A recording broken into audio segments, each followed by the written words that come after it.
거룩한 주일 주 앞에 나와 예배하시는 여러분 모두에게 하나님의 크신 은혜와 사랑이 함께 하시기를 축원합니다. 지난 수요일부터 사순절이 시작되었습니다. 사순절에서 사는 살을 뜻합니다. 그리고 수는 열을 뜻합니다. 그래서 40일 절기입니다. 이 40일 절기라는 의미가 성경에서 사순절이라는 단어가 나오지는 않지만 성경에서 40이라는 숫자가 되게 고난과 연결된 숫자들이 많습니다. 여러분이 아시는 것처럼 모세가 하나님의 말씀을 받기 위해 산에 올라갔을 때 40일 동안 금식한 이야기가 등장을 하고 있습니다. 또 엘리야가 하나님과의 뜻에 따라서 사명을 감당하다가 지쳐서 하나님의 소리를 듣는 산까지 40주 40야를 달려갔다고 말을 하고 있습니다. 또 여러분이 아시는 것처럼 출애굽하여 이스라엘 사람들이 가나안 땅까지 가는 시간들을 40년으로 보고 있습니다. 우리나라에서도 4라는 숫자를 별로 안 좋아하죠. 이스라엘 사람들은 12 숫자 좋아하고요. 7이라는 숫자 좋아합니다. 그래서 4라는 숫자가 뭐 이렇게 아주 나쁜 우리처럼 뭐 죽을 사 이렇게 뜻하는 건 아닙니다만은 되게 고난과 연결시켜서 쓰고 있습니다. 근데 오늘 예수님께서 시험을 받으신 시간을 말할 때에도 40이라는 숫자가 등장을 하고 있어요. 그래서 이런 모든 단어들과 연결시켜서 예수님이 부활하시기 전 40일 동안을 예수님의 고난을 묵상하고 예수님의 부활을 기다리는 소망의 절기로 삼자 해서 세우는 절기가 바로 사순절입니다. 사순절은 엄격히 말하면 46일입니다. 그래서 지난주 수요일부터 4월 20일까지 따져보면 46일이 됩니다. 근데 왜 사순절이 되는가? 이유는 그렇습니다. 초대교회 때부터 주일은 작은 부활절로 여겼답니다. 그래서 사순절 고난의 의미를 주일 날짜는 하지 않는 것으로 보아서 우리가 사순절에 주일날은 포함 안 시키는 것으로 그렇게 하다 보니까 46일 기간 동안이 됩니다. 아무튼 오늘 우리가 사순절을 맞이하는 첫 번째 주일을 맞이하면서 오늘 말씀을 함께 읽었습니다. 오늘 읽은 말씀에서도 40이라는 숫자가 나오죠. 예. 예수님께서 공생애를 시작하시기 전에 세례를 받으셨어요. 세례를 받으시고 광야에 가셨다고 말씀을 하고 있습니다. 오늘 이야기는 여러분이 아시는 것처럼 예수님께서 시험 받으신 이야기입니다. 마가복음에도 나오고 마태복음에도 나오고 누가복음에도 다 나옵니다. 그런데 마태복음에 나오는 내용과 누가복음에 나오는 내용이 똑같은데 조금 차이도 있어요. 첫 번째 돌로 떡이 되게 하라 하는 내용은 같습니다만은 두 번째, 세 번째 내용은 마태복음과 누가복음을 바꿔서 얘기를 합니다. 이런 차이점들이 있습니다. 왜 그랬을까? 이유가 있죠. 여기서 강조하는 초점들이 있습니다. 누가는 아마 이 세상에 살면서 겪어야 될 시험의 단계들, 특별히 예수님의 생애가 십자가를 향해서 가야 되는 내용과 연결시켜서 본 것으로 그렇게 볼 수가 있습니다. 아무튼 오늘 말씀을 함께 읽으면서 단순히 예수님이 시험 받으셨대 이렇게 끝나지 마시고요. 우리의 삶 속에 겪는 시험의 문제를 함께 좀 연결시켜 봅시다. 우리의 시험은 어떻게 오는가? 예수님은 어떻게 이기셨는가? 그래서 오늘 우리의 삶 가운데서 우리에게 다가오는 시험을 어떻게 이기겠는가? 예수님을 모델 삼아서 하나님이 원하시는 뜻으로 답을 찾을 수 있는 우리 모두가 되시기를 바라겠습니다. 자, 여러분들에게 먼저 여쭤보도록 하겠습니다. 여러분, 시험은 약할 때 옵니까? 강할 때 옵니까? 약할 때 옵니까? 강할 때 옵니까? 둘 다. 맞죠? 둘 다가 맞습니다. 우리가 생각할 때는 약할 때 온다고 생각을 해요. 또 약한 것으로 우리에게 다가오면 많이 넘어지는 것도 사실입니다. 그런데 우리가 강할 때, 우리가 잘할 때, 잘하는 내용으로 사람들이 우쭈쭈 해주면 거기에 넘어가는 경우도 허다하게 많습니다. 근데 오늘의 시험의 내용들도 그렇습니다. 다시 한번 질문해 볼게요. 여러분, 우리가 성령 충만하면 시험에 안 드시나요? 네, 이미 첫 번째 질문을 해봤기 때문에 여러분들이 두 번째 답도 알고 있습니다. 맞습니다. 보통은 성령 충만하면 좀 견디는 힘이 강하고 잘 감당할 수가 있고요. 성령 충만하지 않은 상태에서는 아무래도 넘어지기가 쉽죠. 그런데 실제적인 삶에서는요, 우리가 성령 충만해도 시험에 들고 성령 충만하지 않아도 시험에 듭니다. 이렇게 말하면 뭐 성령 충만하나 성령 충만 안 하나 별 의미가 없잖아요 라고 말할지 모르지만 아닙니다. 우리의 삶 속에서 성령 충만한 건 좋은 것이고 중요한 것이 맞습니다. 제가 왜 이렇게 말씀드렸는지 오늘 본문에서 그 답을 한번 찾아보도록 하겠습니다. 여러분, 오늘 예수님께서 시험을 받으신 자리가 어떤 자리인지를 보면 4장 1절 말씀을 같이 읽겠습니다. 예수께서 성령으로 가득하여 요단강에서 돌아오셨다. 예수님 주연절에 관한 내용을 말하면서 이 본문을 우리가 함께 읽었었죠. 예수님께 세례받으신 내용을 읽었었습니다. 여러분, 예수님이 세례받으신 장면은 좋은 장면이에요. 그렇죠? 거기 여러분이 아시는 것처럼 하나님의 아들이라는 인정을 받는 자리였고요. 또 그로 말미암아 기도하는 가운데 성령이 충만한 자리였습니다. 자고로 하나님의 사명을 맡은 자가 중요한 것은 성령 충만한 것과 그리고 자기의 정체성을 아는 게 중요해요. 내가 어떤 사람인지 또 성령 충만한지 이것은 하나님의 사명을 감당할 때 너무 중요한 내용이에요. 근데 예수님께서 요단강에서 그런 경험을 하고 오셨습니다. 우리식으로 표현하면 은혜 많이 받아서 얼굴이 이렇게 불구름한 그런 모습으로 나타나셨어요. 이게 바로 예수님의 모습인데 그 다음에 쓰여지는 내용을 보면은 조금 이야기가 달라집니다. 자, 4절 그리고부터 1절 그리고부터 같이 읽겠습니다. 그리고 그는 성령에 이끌려 광야로 가셔서, 자, 거기까지도 뭐 이렇게 특별한 특징을 우리가 찾을 수 없습니다만은 2절 내용과 연결되면 광야로 가는 것 자체가 좋은 것이 아니죠. 여러분, 광야라는 말은 우리가 일반적으로 말할 때 빈들이라는 말과 같이 쓸 수 있고요. 이 광야라는 말은 우리가 생각하는 내용으로 본다면 좀 산악지역 같은, 우리가 자꾸 평지, 사막과 같이 생각할지 모르겠습니다만은 그렇지는 않고 사람이 잘 가지 않는 곳, 산에 가서 공기를 좋아서 기분이 좋아지는 곳, 이런 곳이 아니라 외딴 장소, 사람들이 쉽게 잘 가지 않는 자리, 이런 자리를 광야라고 표현을 한 겁니다. 그래서 여기서 광야로 끌려간다고 말하는 것은, 이끌려간다는 것은 우리식으로 말하면 내 삶의 여건에서 조금 불편한 자리, 그리고 내 삶 속에서 함께 어울릴 수 있는 사람들이 없는 자리, 그리고 누구도 의지할 수 없는 자리, 이런 자리를 광야라고 볼 수가 있는 것입니다. 가끔 살다 보면은 이렇게 사람들이 많이 사는 것 같은 곳에서도 내가 혼자 광야에 떨어져 있을 때가 많은데요. 알고 보면 그것마저도 내가 거기에 있고 싶어서 있는 게 아니라 성령께서 우리를 그곳으로 이끄심으로 말미암아 있게 하는 자리가 있지요. 자, 분명히 안 좋은 것 같습니다. 그렇죠? 성령에 이끌려. 좋은 말 같은데 사실은 그곳이 어디예요? 광야라는 것이죠. 자, 오늘 말씀은 이런 좀 모순들이 좀 있습니다. 2절 말씀을 가면 더 심해져요. 2절 같이 있습니다. 40일 동안 악마에게 시험을 받으셨다. 그동안 아무것도 잡수시지 않아서 그 기간이 다하였을 때는 시장하셨다. 자, 1절, 2절을 묶어놓고 보니까 좀 복잡해집니다. 성령 충만하여 돌아왔어요. 그랬더니 성령 충만한 가운데 돌아와서 그냥 굉장히 행복하게 재밌게 그리고 믿음의 성숙한 모습으로 살 수 있을 줄 알았는데 그게 아니라 어디로 갑니까? 광야로 이끌고 가셨다. 광야는 홀로 있는 자리고 그리고 내가 시험 받을 수 있는 자리인데 성령은 우리를 그곳으로 몰고 가셨다. 근데 그 성령이 몰고 간 그 자리에서 악마에게 40일 동안 시험을 받으셨다. 이렇게 말씀을 합니다. 헷갈리죠? 그렇죠? 여러분, 여기 악마라는 말이 마귀라는 말과 똑같습니다. 게임 좀 해보신 분은 디아블로라는 말을 알 겁니다. 여러분들은 헬라어를 아세요. 예, 디아블로. 이 디아블로가 악마입니다. 예, 게임에 많이 나오는 용어 중에 하나가 이거 있습니다. 그리고 히브리어에서는 사탄이라는 말을 그냥 씁니다. 그래서 사탄, 악마, 귀신, 아니 마귀 다 똑같은 말입니다. 근데 얘네들의 특징이 있습니다. 그 특징이 뭐냐면은 그들이 우리를 나쁜 곳으로 인도는 하지만 그곳에 갖다 쳐넣지는 못합니다. 그래서 일반적으로 우리가 악마의 역할이 뭐냐면은 나쁜 곳으로 우리를 몰아넣을 수 있도록, 이끌 수 있도록, 우리가 거기서 결정할 수 있도록 하는 역할을 주로 하고 있습니다. 그래서 꼭 잊지 말아야 될 것은 악마가 우리에게 다가오는 모든 일들은 결정은 누가 합니까? 여러분이 하시는 겁니다. 내가 하는 겁니다. 이거 놓치지 마세요. 나는 좀 잘 살아보려고 했는데 마귀의 시험 때문에 내가 빠져들었어. 예, 반은 맞고 반은 틀리는 겁니다. 유혹을 했다는 면에서는 그 말이 맞지만 결정을 한 것은 여러분입니다. 심지어는 누구도 이런 결정을 해야 됐습니까? 예수님도 하셨다는 것이죠. 자, 그 다음에 또 하나, 성령으로 이끌려와서 마귀에게 시험을 받으셨다, 악마에게 시험을 받으셨다, 이렇게 말할 때 그건 뭐야? 협력작전이야?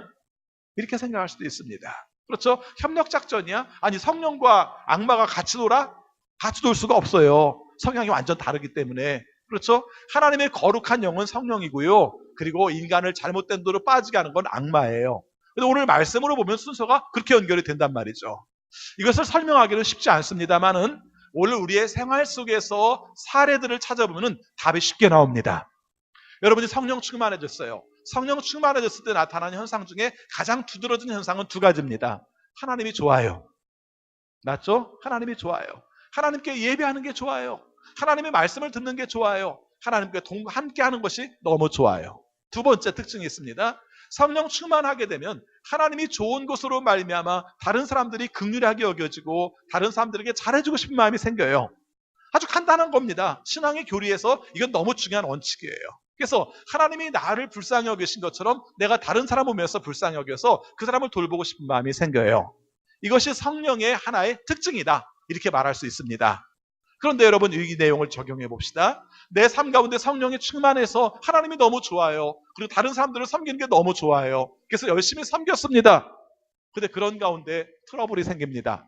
그런 가운데 내가 비난을 받습니다. 그런 가운데 내가 때로는 음모에 빠지기도 합니다. 이랬을 때 우리는 이해를 잘 못하죠. 내가 왜 이러지? 하나님의 일을 안 했으면 내가 아무 데도 없었을 텐데 하나님의 일을 하다 보니까 갈등도 생겨요. 충돌도 생겨요. 때로는 음모도 생겨요. 이게 내가 잘못한 거야? 어떻게 된 거야? 이렇게 말할 수 있는 것이죠. 똑같은 상황입니다.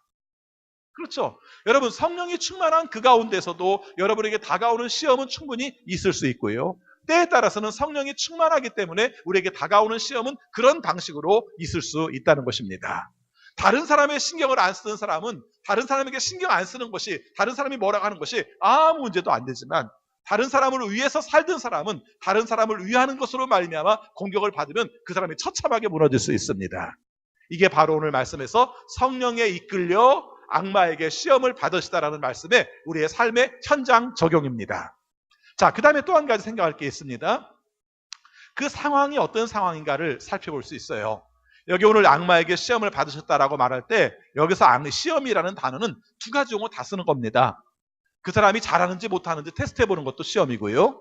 또 한 가지 여기서 말하는 시험은 헬라어 자체에 그 두 가지 요소가 같이 있는데 유혹받는 겁니다. 그래서 테스트라는 영어와 템프테이션이라는 영어를 다 같이 쓸 수 있는 단어가 이 단어입니다. 이게 실제적으로 악마에게 예수님이 당하신 게 테스트일까 템프테이션일까 생각해 볼 때 두 가지 다일 수도 있습니다. 너가 하나님이 아들이라고 말했지? 그런지 안 그런지 한번 해볼까? 뭐 이런 의미는 테스트고요. 네가 하나님이 아들이라고 말했지? 이 내용을 가지고 예수님을 무너뜨려서 예수님이 가고자 하는 본질을 흔들리게 하면 유혹인 거죠. 그래서 우리가 생각할 때 유혹의 의미로 많이 생각합니다만은 두 가지 다 생각할 수 있는 내용이 바로 이 내용입니다. 자, 그 다음 지나가겠습니다. 자, 첫 번째 예수님께서 시험을 받으신 내용입니다. 이게 환경과 연결되어 있잖아요. 여기 내용을 보니까 마태복음은 예수님께서 40일 동안 광야에서 기도하시고 금식 기도하시고 그 다음에 시험 받은 내용으로 되어 있습니다만은 누가복음은 내용이 조금 섞여 있어요.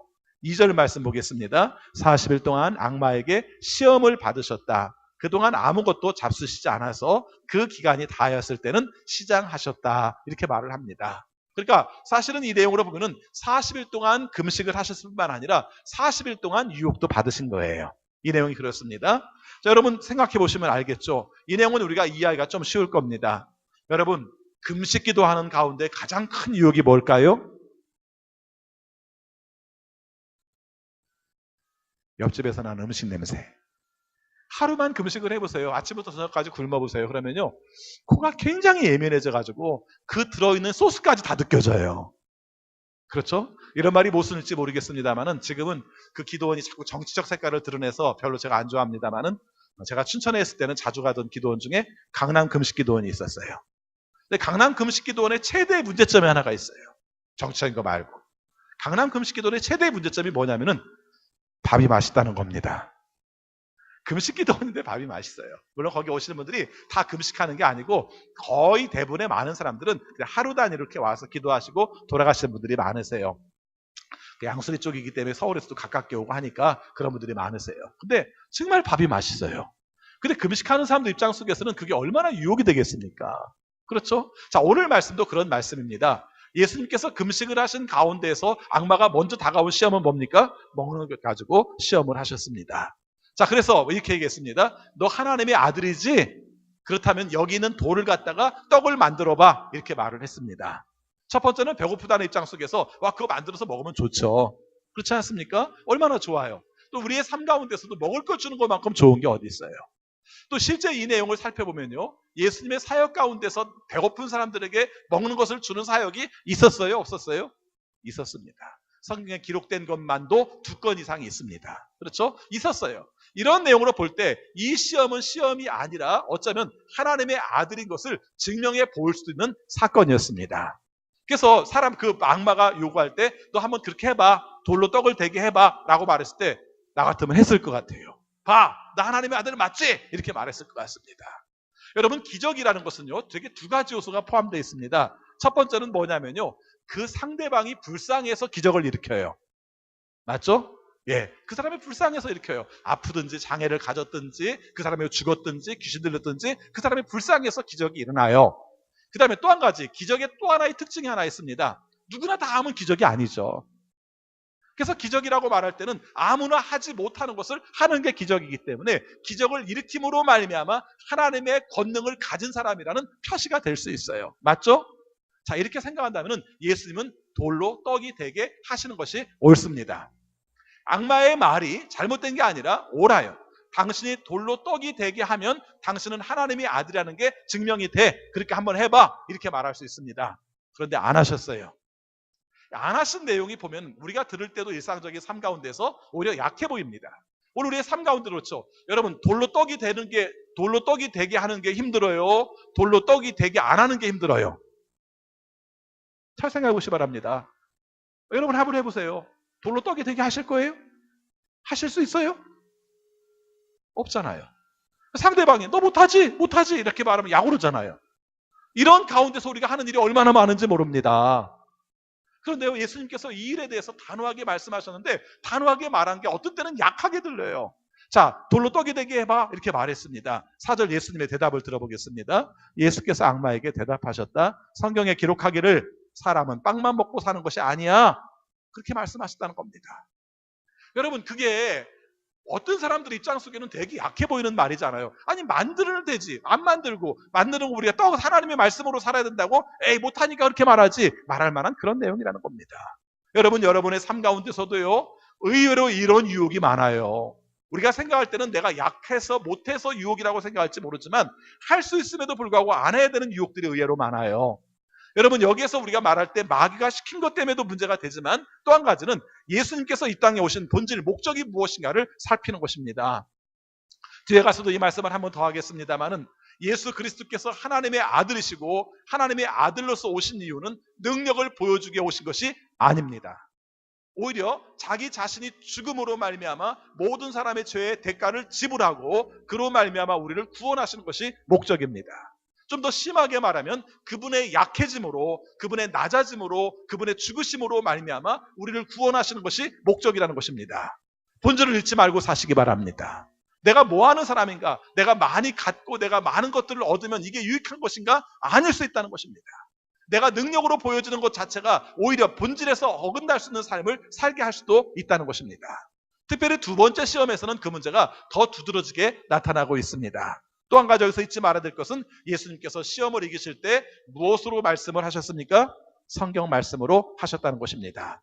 4절에 나오는 사람은 빵만 먹고 사는 것이 아니다 라는 말씀은 구약성경 신명기에서 만나에 관한 이야기가 나왔을 때 사람들이 먹는 것에 대해서, 하나님이 준 먹는 것에 대해서 강조할 때 하나님께서 말씀하시기를 이렇게 말한 거죠. 이것으로만, 먹는 것으로만 먹고 사는 게 아니야. 사람은 자고로 하나님께서 주시는 것으로 살아야 돼. 이런 뜻으로 말씀을 하신 것이고요. 이 말씀으로 대답을 하셨다는 것입니다.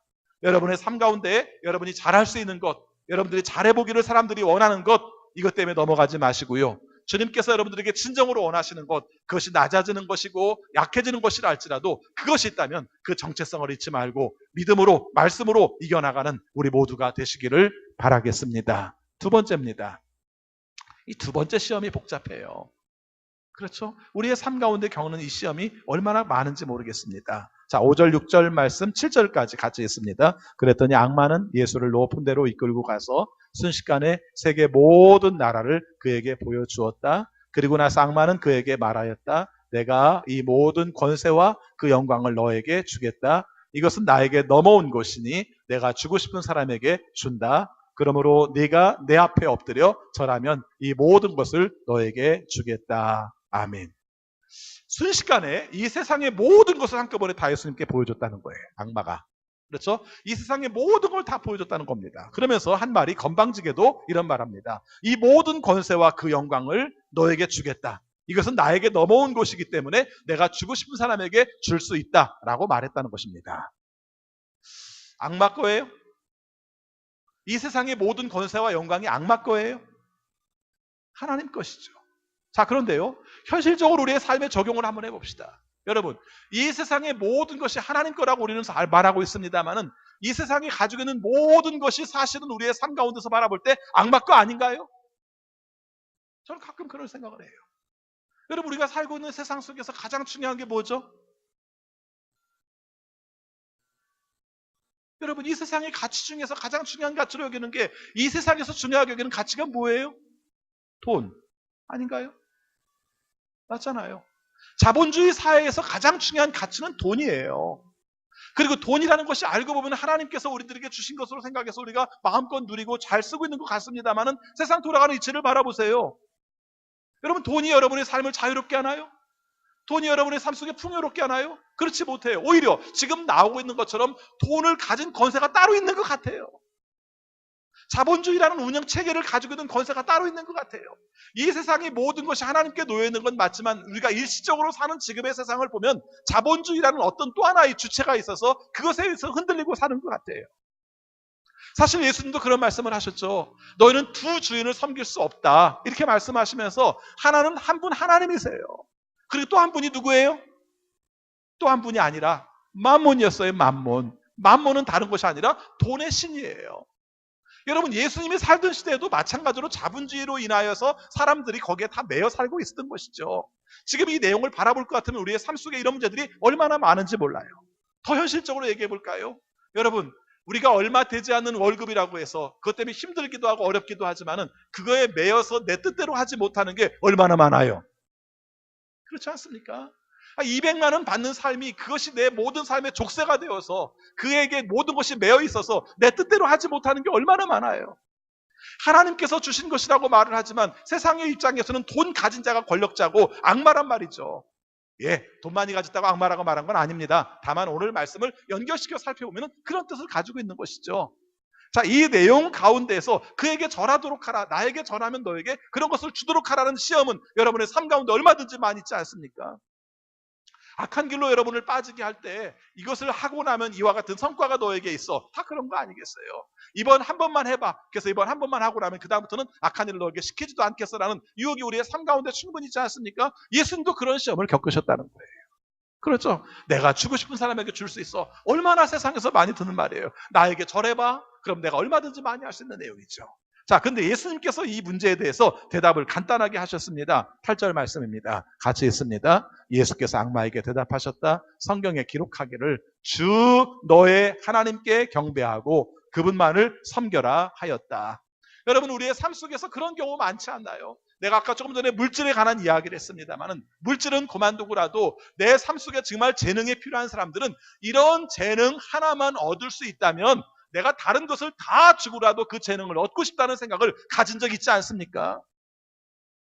저는 어렸을 때 20대 초반에 모차르트라는 영화를 보다가 굉장히 다른 장면은 다 잊어버리는데 지금도 지워지지 않은 장면이 바로 그 장면이에요. 그렇죠? 실제 그렇다는 말도 있고 안 그렇다는 말도 있습니다만은 하여튼 영화상에 나온 내용에 보면은 그의 경쟁자 샬리에라는 사람이 나와요. 훨씬 나이도 많아요. 그리고 궁중음악가의 중요한 역할도 가지고 있어요. 모차르트는 어려요. 그리고 괴팍해요. 그런데 천재성을 가지고 있어요. 그를 알아보는 사람은 샬리에르예요. 그렇죠? 그런 가운데에서 제가 가지고 있는 것과 같은 그런 능력, 재능을 내가 얻을 수 있다면 내 영혼을 다 팔아버렸다는 장면이 나오고 그 가운데서 성경책을 불태우고 십자가를 불태우면서 자기가 그 영혼을 받기를 원하는 그런 마음들이 지금도 잊혀지지가 않아요. 여러분, 우리의 삶 가운데 그런 게 얼마나 많아요. 우리가 믿는다고 말하지만 실제적인 어떤 재능과 어떤 권력, 어떤 물질, 이것으로 해서 내 영혼을 팔아버리는 그 내용에 대해서 예수님은 간단하게 말했습니다. 나 물질에 예배 안 드려. 나 권력에 예배 안 드려. 나 오직 하나님만을 예배할 뿐이야 라고 말씀을 하셨다는 것입니다. 여러분의 삶 가운데서 끊임없이 죽을 때까지 다가오는 시험이 이 시험 아니겠어요? 그런데 그때마다 여러분이 생각하는 것은 나의 신은 오직 하나님 여호와뿐이야. 그것이 나의 삶 가운데 나의 목줄을 춘다 할지라도 내 삶 가운데 나를 힘들게 한다 할지라도 나는 주님이 원하시는 뜻대로 살겠어라는 분명한 목표를 가지고 살아가는 여러분들이 되시기를 바라겠습니다. 세 번째입니다. 세 번째는 더 복잡해요. 왜 더 복잡하냐면요. 오늘 말씀 읽다 보면은 이게 예수님의 말인지 아니면 악마의 말인지 구별이 잘 안 가요. 왜요? 악마가 성경을 인용했거든요. 자, 봅시다. 9절 말씀 보겠습니다. 그래서 악마는 예수를 예루살렘으로 이끌고 가서 성전 꼭대기에 세우고 그에게 말하였다. 내가 하나님의 아들이거든 여기에서 뛰어내려 보아라. 성경에 기록하기를. 이게 악마의 말이란 말이죠. 10절부터. 성경에 기록하기를. 아까 앞에 있는 건 당연히 악마의 말이고 10절부터도 악마가 한 말인데 성경을 인용한 말이에요. 여러분 거기 써 있습니다만 시편 91편 11절 12절 말씀을 인용한 거예요. 자, 10절부터 같이 있습니다. 성경에 기록하기를 하나님이 너를 위하여 자기 천사들에게 명해서 너를 지키게 하실 것이다 하였고 또한 그들이 손으로 너를 떠받쳐서 너의 발이 돌에 부딪히지 않게 할 것이다 하였다. 자, 여러분 이 말이 우리에게 얼마나 매력적인 말인 줄 아세요? 하나님이 여러분의 삶 속에 위험에 처했을 때마다 하나님께서 여러분을 도우실 줄을 믿습니까? 대답을 왜 이렇게 못해요? 이 말씀을 읽고 나니까 대답을 잘 못하는 건데 사실은 우리는 믿잖아요. 그렇죠? 하나님께서 우리가 가는 길들마다 인도하실 줄을 믿잖아요. 병도 고쳐줄 줄 믿고 내 삶 속에 겪는 관계의 문제도 극복해 줄 줄을 믿고 내가 불확실한 미래에 대해서 하나님께서 확실한 길을 열어주실 줄도 믿잖아요. 근데 오늘 말씀이 문제인 것은 악마도 그 말씀을 인용을 하고요. 심지어는 우리를 시험 들게 하기 위해서 인용을 하고 있다는 것이죠. 자, 여러분 보셨습니다만은 그런 얘기입니다. 자, 예루살렘 꼭대기. 나중에 예수님께서 죽으시는 장면과 밀접한 관계를 가지고 있어요. 그래서 마태와 누가에서 이 순서가 바뀐 내용은 이것과 관련되는 거죠. 이 내용은 결국 예수님께서 십자가에 죽으시는 내용과 연결이 되고 이 이야기는 예수님이 십자가에 달려 계실 때에도 사람들이 밑에서 그랬어요. 너가 하나님의 아들이야? 그러면 천군 천사를 불러가지고 얘네들을 싹 무찔러버리고 너 한번 내려와봐. 예수님이 이 얘기 들었어요. 자, 두 장면을 우리가 연결해 봅시다. 지금은 이런 겁니다. 우리가 예루살렘 성전 꼭대기에 올라갔습니다. 올라가서 거기서 뛰어내리라고 얘기를 합니다. 죽어요? 살아요? 한번 해보실래요? 여러분 우리의 삶 속에 믿음이라는 것을 헛된 것에 시험하지 마시기 바랍니다. 63층 빌딩에 올라가서 내가 떨어져도 하나님께서 나를 보호하실 거야 라고 떨어져 보시기 바랍니다. 죽어요. 죽습니다. 여러분 그거 하나님께서 원하시는 시험이 아니에요. 죽어요. 그건 하나님께서 정한 원칙입니다. 떨어지면 죽는 게 원칙이에요. 자, 그런 가운데서 떨어져도 죽지 않는다고 말했습니다. 안 죽을 수도 있어요. 근데 여기서 예수님께서 그 말을 듣지 않아요. 자, 여기서 보면은 한번 떨어져봐. 죽을 거야. 그러나 너는 죽지 않을 거야. 하나님이 너를 살려줄 거야. 이런 말이었습니다. 그런데 나중에 십자가에 달려있을 때의 말은 반대의 말입니다. 너 거기 있으면 죽어. 근데 거기서 하나님이 도우심으로 말미암아 내려오면 너는 살아. 정반대예요. 지금은 떨어지면 죽을 것 같지만 하나님이 보호하신다는 말이고 지금은 거기에 있으면 그냥 죽어. 근데 거기서 내려와야 너는 살아. 하나님께 도와달라고 한번 해봐. 그래서 한번 내려와봐. 우리의 삶은 이렇게 다양해요. 떨어지면 죽을 것 같아서 안 죽는다고 말하는 삶도 있고 이제는 죽어야 될 삶 가운데 죽지 말고 내려와보라고 말하는 삶도 있고 이것이 다 우리의 삶 속에 다가오는 시험의 내용들이에요. 자, 그러면은 오늘 이 말씀에 대해서 예수님께서 뭐라고 대답하셨는가를 함께 보도록 하겠습니다. 여기 보니까 12절 말씀에서 이렇게 말합니다. 같이 있습니다. 예수께서 악마에게 대답하셨다. 성경에 기록하기를 주 너의 하나님을 시험하지 말아라 하였다. 끝. 주 너의 하나님을 시험하지 말아라. 이렇게 말해서 끝났습니다. 그런데 좀 찜찜하지 않아요? 아까 돌로 떡이 되게 하는 것도 마찬가지고 뭐 절은 그냥 절 안 했으니까 잘했다고 치지만 지금 나온 내용 한번 떨어져봐. 그럼 하나님의 아들임을 볼 수 있지 않겠어? 라고 말한 내용 중에서 하나님이 뭔가를 하지 않은 것 같아요. 예수님이 뭔가를 하지 않은 것 같아서 뭔가 좀 찜찜하지 않나요? 혹시 그런 마음을 가지신 분다면 여러분들이 그런 시험에 늘 주의하시기 바랍니다. 오늘 우리의 삶 속에 정말 중요한 건요. 아까 성령에 관한 내용을 말씀하시면서 여러분들이 강조했던 것처럼 우리의 정체성이 뭐 하는 사람들인지를 바로 알아야 됩니다. 예수님이 이 땅에 예수님께서 이 땅에 오신 목적이 무엇인가를 놓치지 않아야 한다는 것입니다. 나도 모르게 내 정체성을 가지고 내가 해야 될 사명을 가지고 열심히 살다가 내가 시험을 받는 과정 속에서 내 정체성을 잃어버린 경우가 허다하게 많아요. 내가 크리스찬이라는 이름 때문에 어떤 역할들을 감당을 했는데 그것을 하는 과정 속에서 내가 뭔가 생각을 잘못함으로 말미암아 나를 과장하고 나를 확대시키고 나를 뭔가를 보여주겠다는 이유 때문에 내가 사명을 감당해야 될 본질을 잃어버릴 때가 많아요. 건망증 때문에 잊어버리는 것이 아니라 인간의 본능 자체가 뭔가 나를 높여주고 뭔가 나를 괜찮은 존재로 말해주면은 내가 감당할 걸 잃어버린 상태 속에서 거기에 우리가 빠져버리는 경우가 많다는 것입니다. 이렇게 말씀을 드릴게요. 예수님 이 땅에 왜 오셨죠? 예수님 이 땅에 오신 것은 약한 자로 오신 겁니다. 하나님께서 예수님에게 맡겨주신 사명은 죽으라고 보내주신 사명이에요. 죽으라고 보내주신 사명 가운데서 아까 살 길을 자꾸 얘기했고 권력을 가질 길을 얘기했고 그 가운데서 우리가 존재를 드러낼 수 있는 존재를 얘기했을 때 예수님은 일관되게 흔들리지 않게 지속적으로 강조하고 그런 가운데서 묵묵히 가고 있는 것은 뭐냐면 난 죽음의 길을 가고 있어. 그겁니다. 그래서 어려워요. 우리의 삶 가운데서도 뭔가 낳고 뭔가 얻고 그래서 뭔가 우리가 좀 할 수 있는 것들이 있고 이것이 우리의 삶 속에는 복이라고 생각해요. 여러분 가끔 신앙생활에서 그런 경우 있지 않습니까? 내 삶 가운데서 나는 하나님께서 나에게 사명을 맡겨주셨는데 하나님께 나에게 물질적인 축복을 많이 해주시면 나는 교회를 하나 짓고 싶어요. 이렇게 말해요. 그게 왜 나빠요? 좋은 말이지. 근데 그 마음 가운데서 진짜 여러분들의 속 욕심 속에서 진짜 중요한 내용이 하나가 있습니다. 그렇죠? 가끔 이제 부흥회할 때마다 그런 얘기 하는데 여러분 소원을 가지시기 바랍니다. 100만 원 11조 할 수 있도록 소원을 가지시기 바랍니다. 뭐가 나빠요? 좋죠. 그런데 꼭 잊지 말아야 될 게 있습니다. 그게 뭐예요? 100만 원 11조를 하려면 여러분이 얼마를 벌어야 되죠? 그런 거 별로 관심 없고 100만 원 11조 하는 데만 관심이 있죠? 그래가지고는 100만 원 11조 얘기를 할 수가 없습니다. 정말 100만 원 11조 하기를 원합니다라는 마음속에 가지고 있는 우리의 욕망 중에 가장 큰 것은 뭡니까? 하나님 1000만 원 벌고 싶어요. 이거 아닙니까?